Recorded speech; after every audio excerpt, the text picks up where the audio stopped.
Imunify360 installation in standalone mode by nginx web server requires following steps to be accomplished. Step 1.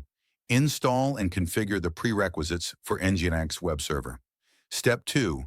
Edit /etc/syskconfig/imunify360/integration.conf file to set required integration. Step 3. Installation of Imunify360. Let's me guide you through. Step 1. Install and configure the prerequisites for nginx web server.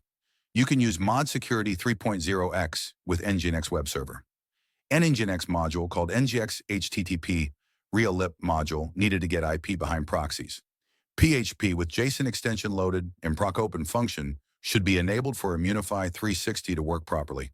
Integration.conf file contains 5 sections to be filled with your server parameters. Path section, that will contain Imunify360's user interface codes. Most of the time, this folder is set for an existing domain subpath. For example, if you have already a web page hosted under /var/www/vos folder, you can use this folder for user interface deployment. Please be noted that this folder owner should be web server's process owner. PAM section. This section is set as system auth to allow Imunify360 to use server's users during web interface login authentication. Malware section. You need to put in this section base path where your or your client's shared hosting files are. For example, you may use one of the standard path for web server like folder/var/www. Under the malware section, you have to also mention your hosted domains, path patterns if you have multiple subfolder for your or your client's hosted domains. Web server section. In this section, you need to put your nginx server's parameters like starting command, configuration testing command, and mod security audit directories. Integration script section. In this section, you need to download and install integration script provided by Imunify360 and modify it accordingly. Step 3. Installation of Imunify360. We need to download first installation script from Imunify360 servers, then run the scripts with your license keys.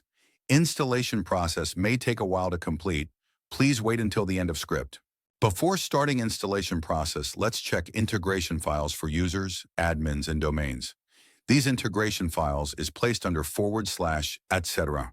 sysconfig Imunify360 folder. These TXT files contains a list of users, admins, and domains for the Imunify360's installation. When installation process started, it may ask you about checking integration file configuration from provided help document. If you want to learn more about integration file, you can check the link before proceed further. For our demo purpose, I just skipped it by selecting yes. You will see that during the installation process, many packages will be downloaded from Imunify360 server, and you need be sure that your server should access to Imunify360's repositories without any problem.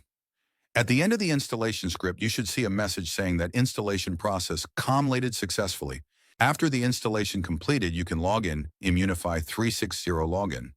We could use one of the allowed user server credentials to log in. I used root user for demo purpose. After logged in to Imunify360's user interface, we noticed that Imunify360 asked for a registration because we did not use Imunify360 key with installation script. You need to get a trial key or use your license key to log in. After the key registration, I logged into the Imunify360's dashboard, and I can see different menus within the application. Please visit Imunify360's documentation site to get more information related to these options. While walking through Imunify360's menus, we noticed that Imunify360's web application firewall component named Web Shield did not active. We need to enable it by manually adding domain certificates to Web Shield cache for SSL hosted domains.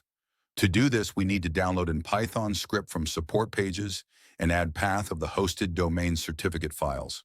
Please check support page for further information.